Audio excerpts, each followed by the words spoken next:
well, why don't we get started? Good evening, everyone. Good evening. Oh, that's so nice. I didn't have to say it again. Clearly, some of y'all have been raised in church. I'm Herman Beavers, faculty member in English and Africana Studies here at Penn, and it's my great pleasure to welcome you to this, our first reading in our Brave Testimony poetry series. I should tell you that in the past, we've held Brave Testimony in the month of April, which is National Poetry Month.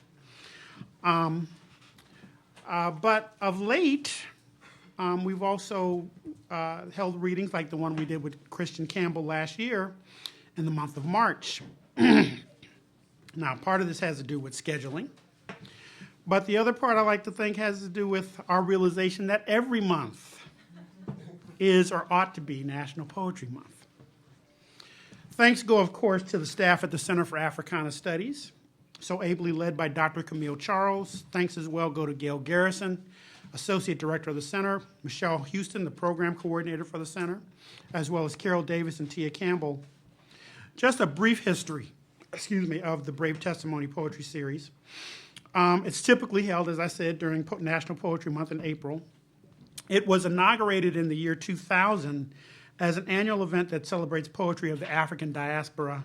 Past participants include U.S. Poet Laureate Rita Dove, Sonia Sanchez, Michael Harper, and Toy Derricott, as well as poets from the Cave Canem Poetry Workshop, most notably Natasha Trethewey, Terrence Hayes, and Tracy Morris. Other Brave Testimony participants include Sekou Sundiata, Jay Wright, dub poet Kwesi Johnson, a multimedia performance by the cast of SARS, Story of a Rape Survivor, Christian Campbell, and South African poet Kariopetsi Kagatsili. I've been given the task, and an honorable and delightful one, of introducing our reader for this evening, TRACY K. Smith. Associate professor, I would guess? Full professor. I guess you get the Pulitzer. They changed the plaque on your door. Full professor at Princeton University, Brooklyn resident, and winner of the Pulitzer Prize in 2012.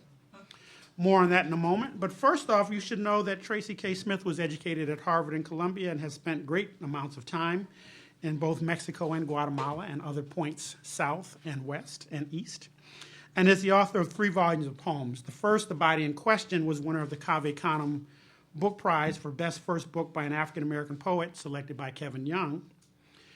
In preparing for this introduction, I found out that Professor Smith at one time worked as an intern for the Darkroom Collective, a group of writers based at the time in Cambridge, Massachusetts, and Boston, all of whom, Kevin Young among them, have gone on to literary stardom, and their intern has joined them.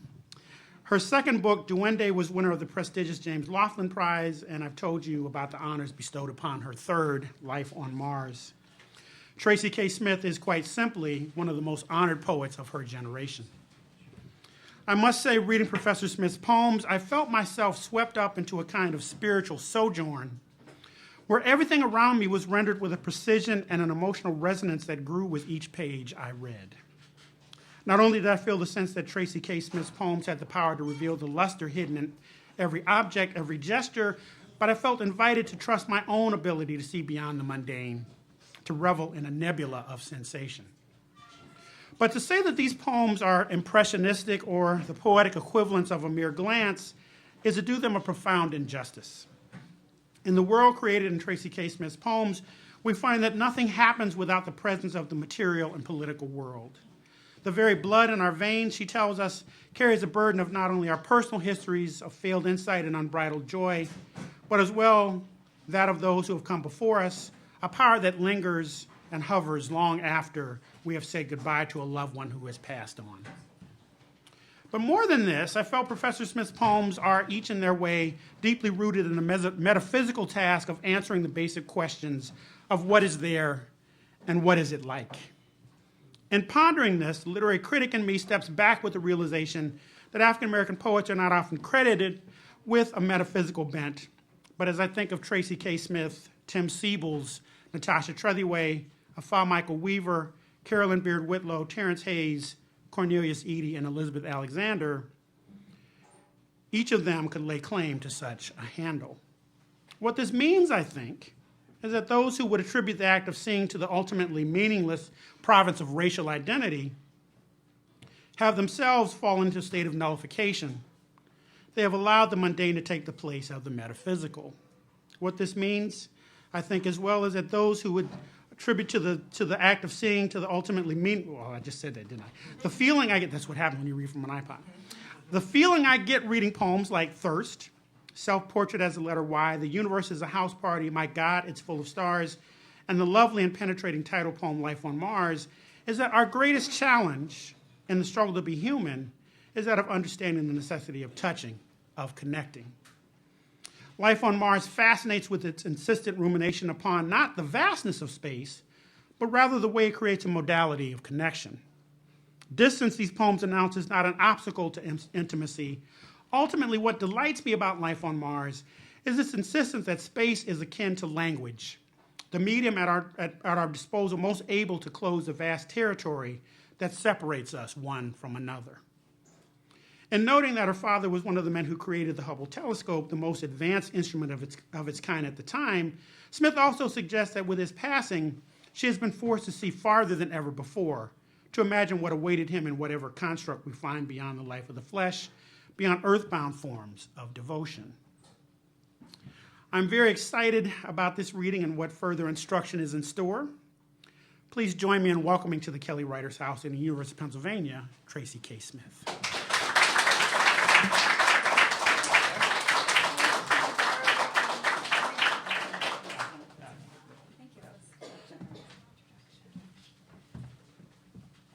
Good evening. And thank you, Professor Beavers, for such a generous and insightful introduction. I feel moved to read a little bit from the Body's Question, since you spoke so lovingly of that collection. Sometimes I feel, as you move forward, you're pulled away from some of the early poems, but it's always nice to find an excuse to re-encounter and rehear them. So maybe I'll just read a couple of poems from a section in this book that, in my mind, is kind of a bookend with a section of elegies that is in the newest book. So I'll read just a couple of sections from a long poem called Joy, which was an elegy for my mother. Joy. Imagining yourself a girl again, you ask me to prepare a simple meal of dumplings and kale. The body is memory. You are 9 years old, playing hospital with your sisters. These will be my medicine, you tell them, taking a handful of the raisins that you love. They've made the room dark and covered you with a quilt, though this is the South in summer. The body is appetite. You savor the kale, trusting this one need. But the body is cautious, does not want more than it wants. Soon, there will be a traffic of transparent tubes striking their compromise with the body. When you close your eyes, I know you are listening to a dark chamber around a cord of light. I know you are deciding that the body's a question. What do you believe in? It will rain tomorrow, as it rained in the days after you died, and I will struggle with what to wear and take a place on the bus among those I will only ever know by the shape their shoulders make above the backs of the seats before mine. It is November, and storm clouds ascend above the roofs outside my window.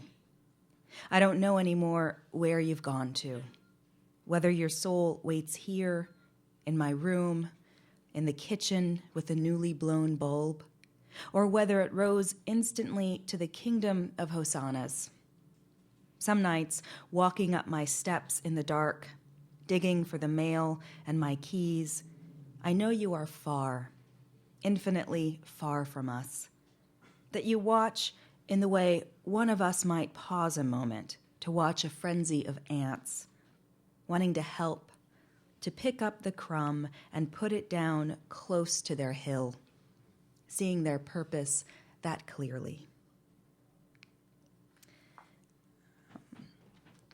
I often preface reading from Life on Mars by just talking a little bit about where the conceit of space and of sci-fi came from. And to be really honest with you, after I finished my second book, I had a period of silence that is kind of normal for me, but that always conjures a little bit of anxiety, like, will there be another poem? And I turned to one of the poems that I had decided not to include in my second book, and that was a poem called Sci-Fi. And I said, I like what this poem is trying to do, and I also was tempted by some of the things that the poem was trying to pick up on, namely that sense of the future that is now dated, that we would see in sci-fi films from the 60s and 70s, what I kind of grew up on in a way. And I thought it might be fun to play a little bit more with that and to allow the idea of science fiction, which is really just a lens through which to view and maybe distance ourselves from the world at hand that we know, that's characterized by all of our anxieties and our problems, to let that drive some poems and let that lead me to some new material. So I had a lot of fun. I started watching and rewatching a lot of movies like Omega Man and Soylent Green and Kubrick's beautiful 2001: A Space Odyssey. And then my father became ill rather unexpectedly, and he passed away. And I realized that the backdrop of space was going to be very helpful to me in processing and speaking to that sense of grief and the kind of wondering that inevitably comes from such a loss. The questions like, where are you? And, what does that mean? Are you, that you're no longer one of us? And it was only after that point that I remembered that for a period during the early 80s when I was just a kid, my dad was an engineer for a company that was working on the Hubble. So it all seemed a little bit eerily preordained. But you'll hear different notes from those different inklings in the poems I'll read. I feel like I can't get close enough to the podium. I have a pregnant belly here, so let me move the microphone. I'll start with a couple of sections from a poem called My God, It's Full of Stars. And I'll just tell you that in one section, there's a little cameo appearance by Charlton Heston, who, as I mentioned, I saw a lot of those old movies again, and he is almost like a mainstay of a lot of those early sci-fi movies. So there was a period in which he felt like a two-dimensional roommate or something in my apartment. And the other thing that's kind of interesting about him was that he, at least in my mind, seemed to have gone through a really interesting kind of arc.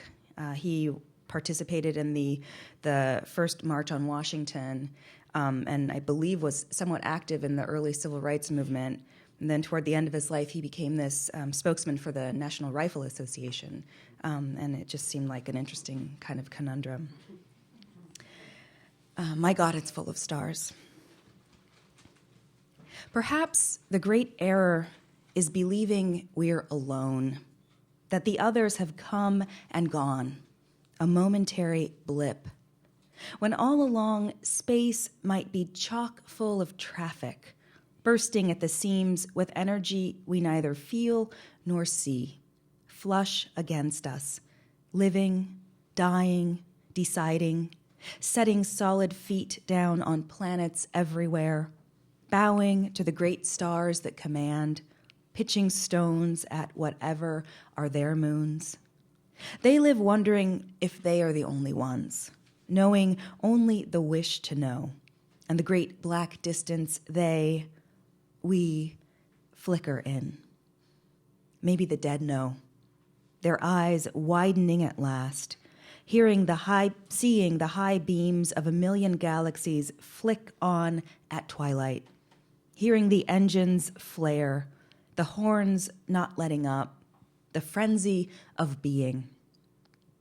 I want it to be one notch below bedlam, like a radio without a dial, wide open, so everything floods in at once, and sealed tight so nothing escapes, not even time, which should curl in on itself and loop around like smoke, so that I might be sitting now beside my father as he raises a lit match to the bowl of his pipe for the first time in the winter of 1959. Charlton Heston is waiting to be let in. He asked once, politely, a second time with force from the diaphragm. The third time, he did it like Moses, arms raised high, face an apocryphal white.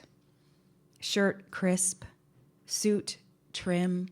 He stoops a little coming in, then grows tall. He scans the room. He stands until I gesture, then he sits. Birds commence their evening chatter. Someone fires charcoals out below. He'll take a whiskey if I have it, water if I don't. I ask him to start from the beginning, but he goes only halfway back. That was the future once, he says, before the world went upside down. Hero, survivor, God's right-hand man. I know he sees the blank surface of the moon, where I see a language built from brick and bone. He sits straight in his seat, takes a long, slow, high thespian breath, then lets it go. For all I know, I was the last true man on this earth, and may I smoke.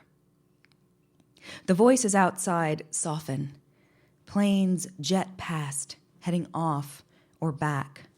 Someone cries that she does not want to go to bed. Footsteps overhead. A fountain in the neighbor's yard babbles to itself, and the night air lifts the sound indoors. It was another time, he says, picking up again. We were pioneers.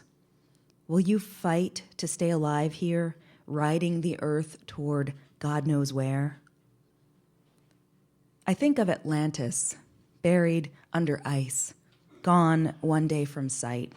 The shore from which it rose, now glacial and stark. Our eyes adjust to the dark. When my father worked on the Hubble telescope, he said they operated like surgeons, scrubbed and sheathed in papery green, the room a clean cold and bright white. He'd read Larry Niven at home and drink scotch on the rocks, his eyes exhausted and pink. These were the Reagan years, when we lived with our finger on the button and struggled to view our enemies as children. My father spent whole seasons bowing before the oracle eye, hungry for what it would find. His face lit up whenever anyone asked, and his arms would rise as if he were weightless, perfectly at ease in the never-ending night of space. On the ground, we tied postcards to balloons for peace. Prince Charles married Lady Di. Rock Hudson died. We learned new words for things. The decade changed. The first few pictures came back blurred, and I felt ashamed for all the cheerful engineers, my father and his tribe. The second time, the optics jibed. We saw to the edge of all there is, so brutal and alive, it seemed to comprehend us back. One of the things that I noticed as I was writing these poems, these sci-fi kind of, or whatever, space poems, was that I had this erroneous impression that the universe was somehow an American space, which, struck me as really preposterous. But I'll read a couple of poems that I think speak to that. This is called The Universe is a House Party.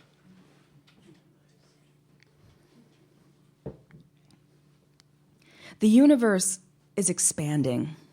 Look, postcards and panties, bottles with lipstick on the rim, orphan socks and napkins dried into knots. Quickly, wordlessly, all of it whisked into file with radio waves from a generation ago, drifting to the edge of what doesn't end, like the air inside a balloon. Is it bright? Will our eyes crimp shut? Is it molten, atomic, a conflagration of suns? It sounds like the kind of party your neighbors forget to invite you to. Bass throbbing through walls, and everyone thudding around drunk on the roof. We grind lenses to an impossible strength, point them toward the future, and dream of beings we'll welcome with indefatigable hospitality. How marvelous you've come.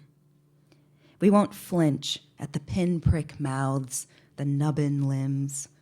We'll rise, gracile, robust. Mi casa es su casa, never more sincere. Seeing us, they'll know exactly what we mean. Of course, it's ours.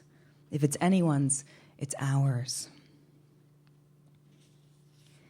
I did a reading several months ago with a photographer named Trevor Paglin, who put together a project recently that involved curating 100 photos from different sources that he thinks speak to some of the true characteristics of humans, some of our, true and dark appetites and our tendency for certain types of choices and certain types of conflicts. And he's had these images etched onto a gold disc, and that disc has been drilled to the side of a satellite that is in space giving people satellite TV.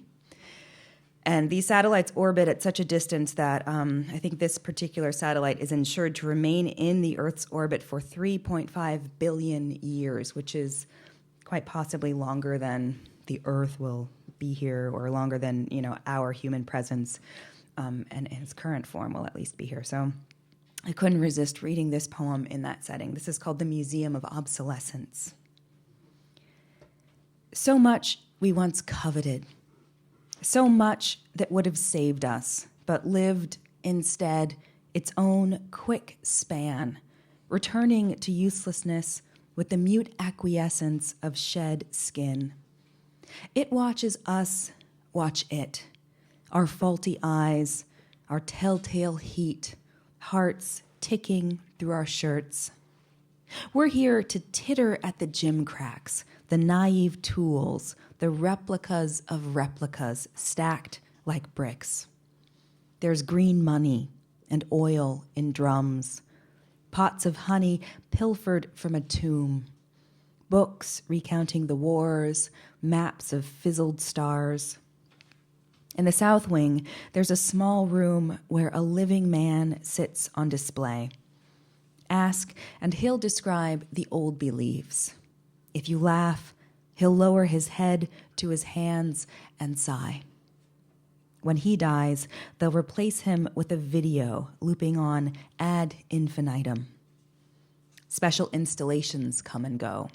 Love was up for a season, followed by illness, concepts difficult to grasp. The last thing you see after a mirror, someone's idea of a joke, is an image of the old planet taken from space. Outside, vendors hawk T-shirts, 3 for $8. I'm glad you think that is funny. I showed that poem to a friend after I wrote it, and he said, "Oh, it's funny that stupid sales math is like something that will probably outlive, civilization as we know it." So there's a big presence of God in this book, and it was an unintended thing. But I realized I was thinking about, trying to figure out where my father was and what I wanted that place to be characterized by. And having grown up the way that I did, God was a part of that. But I was a little bit dissatisfied with the version of God that I had grown up with, the Old Testament man with the white beard, or the person that has a lot of human emotions like anger and revenge, judgment. And I wanted this idea that what we know about the universe as this, like exponentially large, endless, mysterious place, I wanted that somehow to be where God lived. And I wanted the system or the systems that govern that kind of space, which are mathematical and logical, to somehow be systems that God was fluent in. So I think that's the effort that is behind certain poems. But then there's still a lot of confusion. This is a poem called It and Company, and I realized that it is kind of a stand-in for the name God. It and Company. We are a part of it, not guests. Is it us or what contains us? How can it be anything but an idea, something teetering on the spine of the number I? It is elegant but coy. It avoids the blunt ends of our fingers as we point. We have gone looking for it everywhere, in Bibles and bandwidth, blooming like a wound from the ocean floor. Still, it resists the matter of false versus real. Unconvinced by our zeal, it is unappeasable. It is like some novels, vast and unreadable. Cathedral kitsch. Does God love gold? Does he shine back at himself from walls like these, leafed in the earth's softest wealth? Women light candles, pray into their fistful of beads. Cameras spit human light into the vast holy dark, and what glistens back is high up and cold. I feel man here, the same wish that named the planets.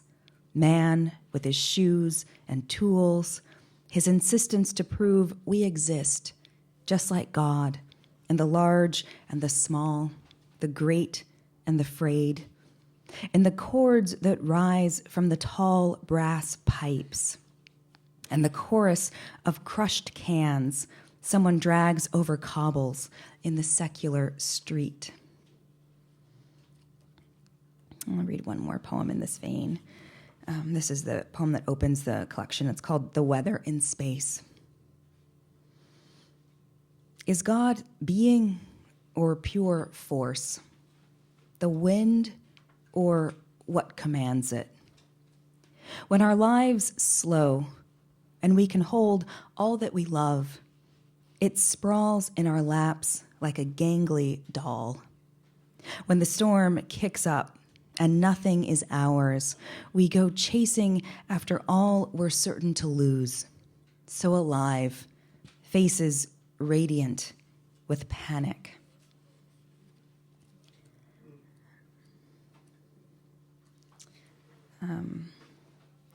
There is a large portion of this collection that is elegiac, so I'll just read. I'll read a couple of those poems from. There are sections from a sequence called "The Speed of Belief."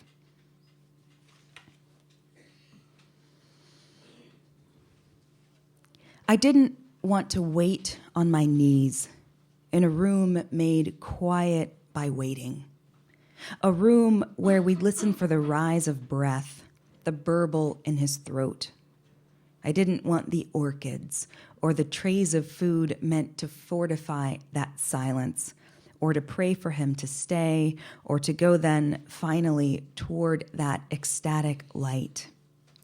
I didn't want to believe what we believe in those rooms, that we are blessed, letting go, letting someone, anyone, drag open the drapes and heave us back into our blinding, bright lives. What does the storm set free? Spirits stripped of flesh on their slow walk. The poor in cities learn, when there is no place to lie down, walk. At night, the streets are minefields. Only sirens drown out the cries. If you're being followed, hang on to yourself and run. No, walk. I wandered through evenings of lit windows, laughter inside walls, The soul steps amid street lamps, errant stars. Nothing else below walked. When we believed in the underworld, we buried fortunes for our dead. Low country of dogs and servants, where ghosts in gold-stitched robes walk. Old loves turn up in dreams, still livid at every slight. Show them out. This bed is full. Our limbs tangle in sleep, but our shadows walk. Perhaps one day it will be enough to live a few seasons and return to ash. No children to carry our names, no grief. Life will be a brief, hollow walk. My father won't lie still, though his legs are buried in trousers and socks. But where does all he knew, and all he must now know, walk?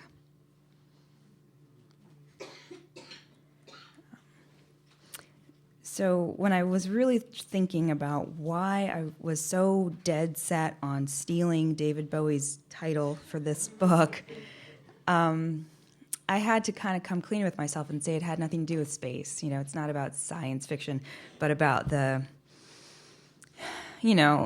ongoing fascination with the ways that we treat one another here on, this planet.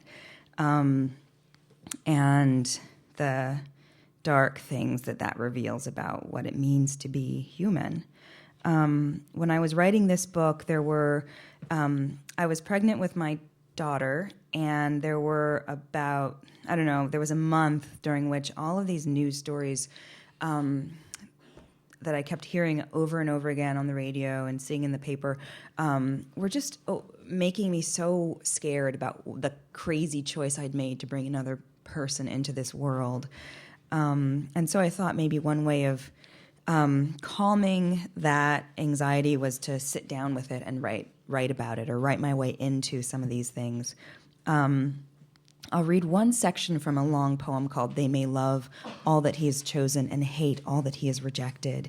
And I'll just read you a little bit of the note to that poem. It's a poem that really takes up what struck me as several hate crimes that occurred during about a 1 month span of time, or even less than that, like a 2 week span of time. And these are some of the victims and their assailants or their murderers. Wesleyan undergraduate Johanna Justin Ginich was shot and killed by a young man named Stephen P. Morgan. And he had a journal that contained really anti-Semitic entries, and also a lot of lines like, "Kill Johanna, she must die." An off-duty New York Police Department officer named Omar Edwards was fatally shot by fellow officer Andrew P. Dunton. Edwards, who was black, drew his weapon after encountering and racing after a man who was breaking into his car in Harlem. And Officer Dunton, one of 3 white officers in an unmarked police car, saw him and basically opened fire and killed him. There were a group of people, one of them was a woman named Shauna Ford, who were part of a group called the Minutemen American Defense Group. And from what I can gather, it's just the acronym is MAD, M-A-D, and that seems befitting because I think they're just worried about everything. And they dressed in law enforcement uniforms and went to the home of someone named Raul Flores, and they opened fire and killed him and his 9-year-old daughter, Brisenia. Then, like the next day, in Wichita, Kansas, a late-term abortion practitioner named George R. Tiller was shot and killed in his church, and one of the suspects taken into custody was a man named Scott Roeder. And then you might remember this one got a lot of news, an 88-year-old white supremacist named James von Brunn entered the Holocaust Museum in D.C., and he killed a 39-year-old security guard named Stephen Tyrone Johns. So I was just kind of sick about all of those things. And I started to write a poem that kind of expressed that sentiment. And then I said, well, you can't get too far in a poem where you're just angry. And I had to stop and say, what else could I let this material show me? And I had this idea that, I'd been spending so much time trying to imagine, the afterlife and trying to imagine what characterizes that state. And for my own peace of mind, I had decided that my father and my mother, who were there in my imagination, were, kind of filled with this knowing compassion that allowed them to look at us and without judgment and with just, like this sense of well-wishing. And so I thought, what would happen if that's what these victims are also feeling as they look back at the people who had taken their lives? So this is a section in the poem in which those victims send postcards to their assailants. Dear Shauna, how are you? Today, we took a boat out to an island. It was cold, even though the sun was hot on my skin. When we got off the boat, there was a statue of a big, tall lady. My daddy and I rode in an elevator all the way up to the top of her head. My daddy says we're free now to do whatever we want.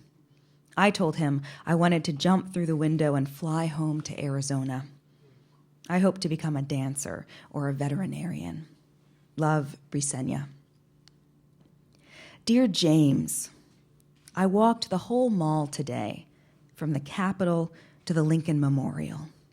I thought I'd skip the museum altogether, but my feet wanted to go there, so I let them. I stood outside the doors trying to see in, but it was so bright my own reflection was all that shone back at me. I can choose to feel or not to feel. I realized that today. Mostly, it's just nice to move through the crowds like I used to, unnoticed. Only now they move through me too. Men, women, everyone feeling untouched. But I've touched them. It's funny, I feel like myself. The breeze off the Potomac is calm. Sincerely, Stephen. Hello, Scott. I thought of you today from a small gray pod inside the St. Louis Arch. We inched up, notch by notch, like some Cold War rendition of the womb. At the top, the doors yawned open, and we pushed through the people waiting to go back down. The view's mostly of a stadium.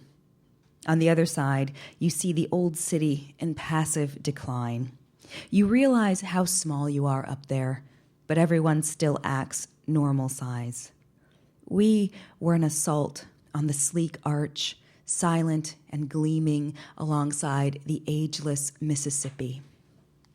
But the guys on the ground keep selling tickets and sending more up. You can feel wind rocking the structure all the way at the top. See you around, George. This postcard ends with a quote from Pablo Neruda. S. I'm happy. I'll probably be in Greece soon, or the mountains of Chile. I used to think my body was a container for love. There is so much more now without my body, a kind of ecstasy. Tonight, I'm at the bottom of the Grand Canyon. I don't know where I end. The night is starry, and the stars are blue and shiver in the distance. J. Dear Andrew, I'm still here. I don't think of you often, but when I do, I think you must look at people slowly, spinning through the versions of their lives before you speak. I think you must wonder what's under their coats, in their fists, what words sit warming in their throats. I think you feel humble, human. I hardly think of you, but when I do, it's usually that. Yours, Omar, Harlem, USA. Maybe I'll close with a few of the poems from the last section of the book. This is a poem that I, so much of these poems, or maybe even of a poem in general, is kind of reaching back towards something that happened and then is kind of lost to time, and willing the attention and the belief to kind of bring that back for as long as the poem can last. But I was also thinking there are plenty of things that we're quite happy to let go. And what happens if that same wish were to bring them back as well? So this is a poem called Everything That Ever Was. Like a wide wake rippling infinitely into the distance, everything that ever was still is somewhere, floating near the surface, nursing its hunger for you and me and the now we've named and made a place of. Like groundswell sometimes, it surges up, claiming a little piece of where we stand. Like the wind the rains ride in on, it sweeps across the leaves, pushing in past the windows we didn't slam quickly enough. Dark water it will take days to drain. It surprised us last night in my sleep, brought food, a gift, stood squarely there between us, while your eyes danced toward mine, and my hands sat working a thread in my lap. Up close, it was so thin. And when finally you reached for me, it backed away, bereft but not vanquished. Today, whatever it was seems slight, a trail of cloud rising up like smoke. And the trees that watch as I write sway in the breeze, as if all that stirs under the soil is a little tickle of knowledge the great blind roots will tease through and push eventually past.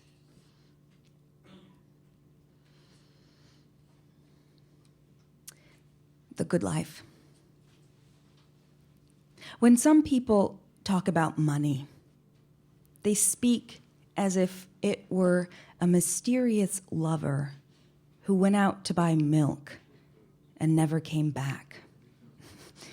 And it makes me nostalgic for the years I lived on coffee and bread, hungry all the time, walking to work on payday like a woman journeying for water from a village without a well, then living 1 or 2 nights like everyone else on roast chicken and red wine.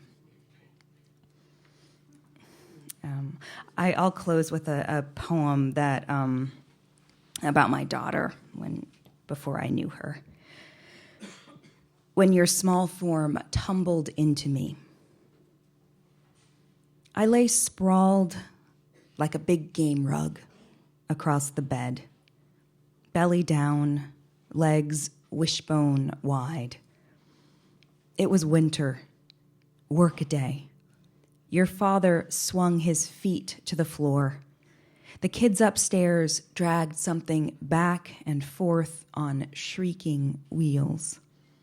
I was empty, blown through by whatever swells, swirling, and then breaks night after night upon that room. You must have watched for what felt like forever, wanting to be what we passed back and forth between us like fire, wanting weight, desiring desire, dying to descend into flesh, fault, the brief ecstasy of being. From what dream of world did you wriggle free? What soared and what grieved when you aimed your will at the yes of my body, alive like that on the sheets? Thank you so much.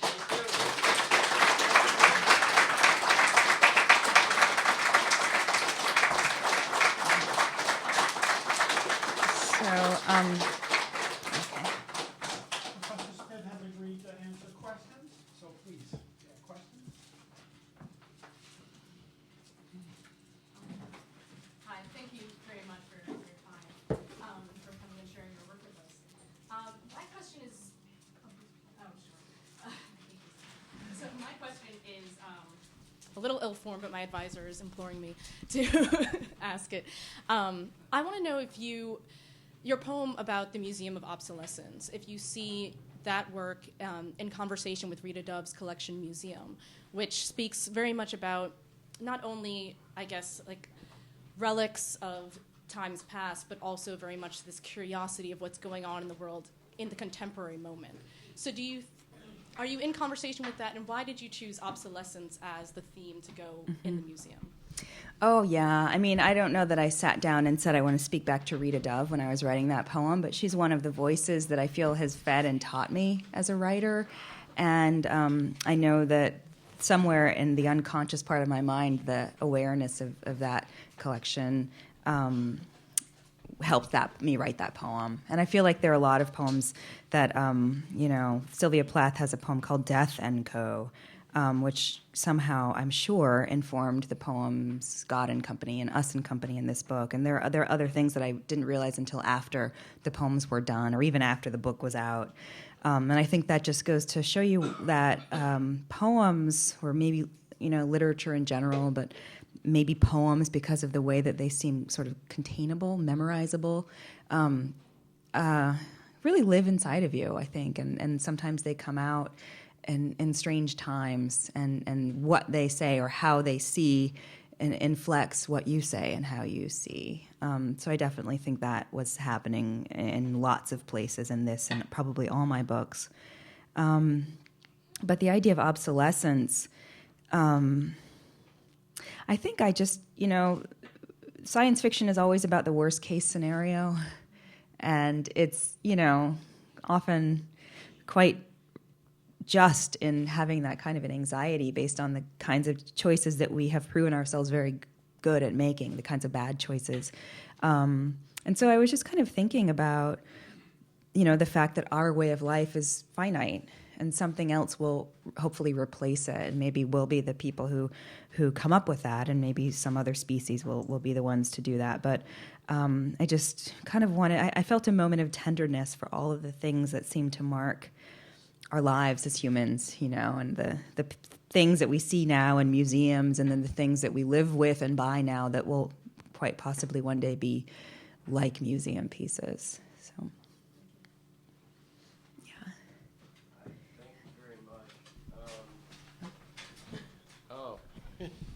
Does this work? All right, cool. So I kind of had to form this question on the fly, but my question is more when it comes to preparation or, kind of pulling inspiration from things.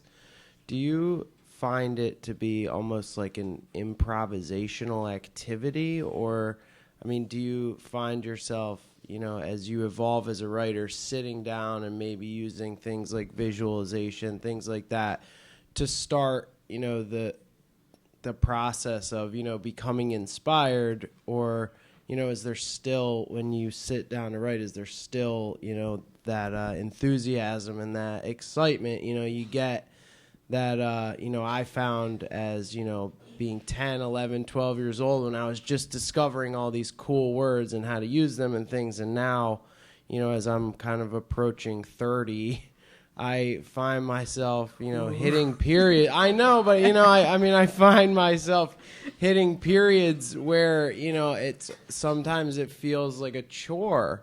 Essentially the end result is always fulfilling, but I'm just curious, do you, what's that process become as you write so much? I think the process is different poem by poem. There are poems that come out of very urgent feeling observations and for me, often questions or feelings of unrest and the desire to kind of grapple with something for a little bit longer than it takes to read a news article or hear something on NPR. And those poems are hard to sit down with because there are a lot of emotions that are not happy emotions that kind of set them into motion. But I find that those are the poems that teach me a lot and that I'm really grateful once I've gotten into the process of creating them. And then there are other poems that come because something has kind of caught me off guard by delighting me or occurring to me. Or there's one poem that I didn't read that there was an ad in the New Yorker over the course of a season for India, as a travel destination, and the ad said incredible India, and then they would have different pictures, but one picture that I kept seeing was of a tiger at what looked like close range, just lounging in the jungle, and I loved that picture so much, and I tore it out and I put it on my refrigerator, and then I said, why do I like this? And I said, oh, it's my father. It looks like my dad. Like there's something in me that just seemed like a beautiful way of envisioning him in the afterlife. And so I said, I'm going to write a poem around that. And that poem was really joyful to write, even though it was a poem about grief and loss. So I think that when you write, the act of writing is your tool. And it's not just your tool for producing things that you can show people, but it's your tool for interpreting and understanding the world around you. And so the urge to sit down and do that can come from any emotion or any kind of trigger. And so maybe that's a good way of tricking yourself to sit down, even if you don't feel that feeling of inspiration, you know. Did you have it behind? I think you answered some of it. I thank you for the reading. Are you still inspired by your dad? I noticed you wrote poems about him. Mm-hmm. Yeah, I just want you to a little more comment on it. Yeah, well, I haven't been writing about him lately, but I've been working on a memoir, and it's about my family.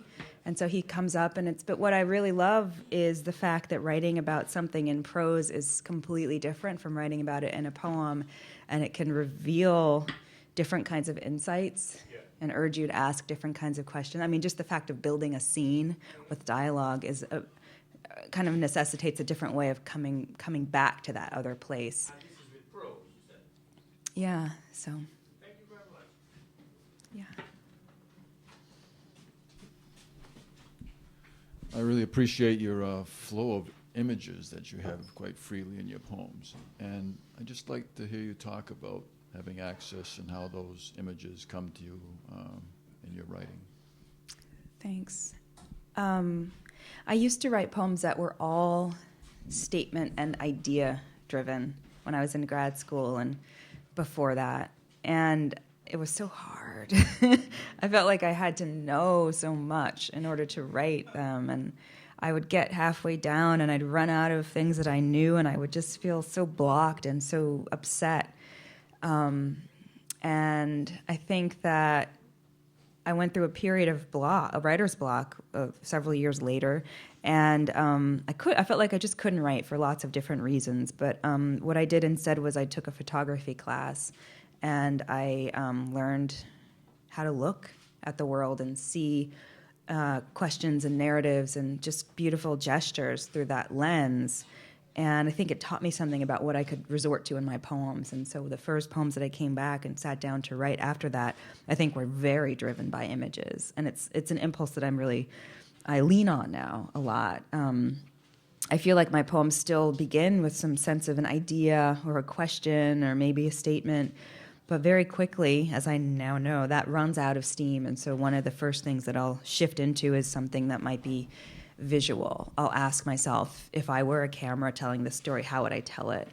And then that will run out, and then I'll start doing something else. I'll start listening to language and seeing what that can do. But I find that if I can be resourceful, then the act of writing is less anxious making, and it can just feel playful in a way. What encouraged you to start writing when you were younger? I think I was also one of those kids that just loved the sounds of words, and I liked reading poems, and I didn't even always know what they meant. I just liked feeling them and hearing them and being able to say them. And so I would scribble things. And then maybe when I was a little bit older, like in high school, I started reading books of like contemporary poetry and getting excited about the ways that people would talk about their experiences. But it wasn't until I was in college that I started really saying, I want to do this and I want to learn how these people are doing it. And then I think I became a much better reader and started thinking about images and form and craft and trying to figure out how poems behaved and how poets thought, and trying to borrow some of those techniques in my own writing. And that's still probably what I do, you know. Hi, I'm curious about the God talk in the poems, and I'm wondering how it's been in various audiences who may not share the kind of theology that is in the poems? Well, I guess I've had polite audiences. I don't know. I feel like the impulse for me of like saying, okay, well, God, welcome God, let's see what you can do here, was really about trying to dispel a certain frustration, with that vocabulary, which was a vocabulary that I didn't choose, but that I also think it would be more effort to rid myself of, to figure out how to erase that image from my mind than to figure out how to manipulate it so that it felt enlarging. And I feel like people have been kind about listening to that, Yeah, I haven't gotten any angry responses to. I don't know that these feel like theological poems, but in the same way that I'm thinking about different aspects of what it feels like to be human, the sense of belonging to something that, whether or not God is a part of it for you, that's so big and so incomprehensible that the real wish of the poems is just to kind of claim a little bit of that,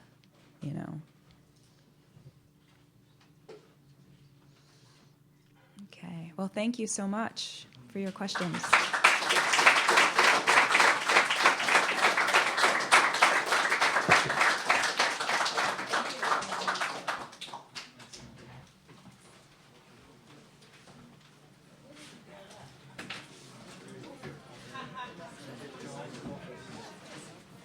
We have books in the living room, and Professor Smith will be happy to sign one if you are so inclined.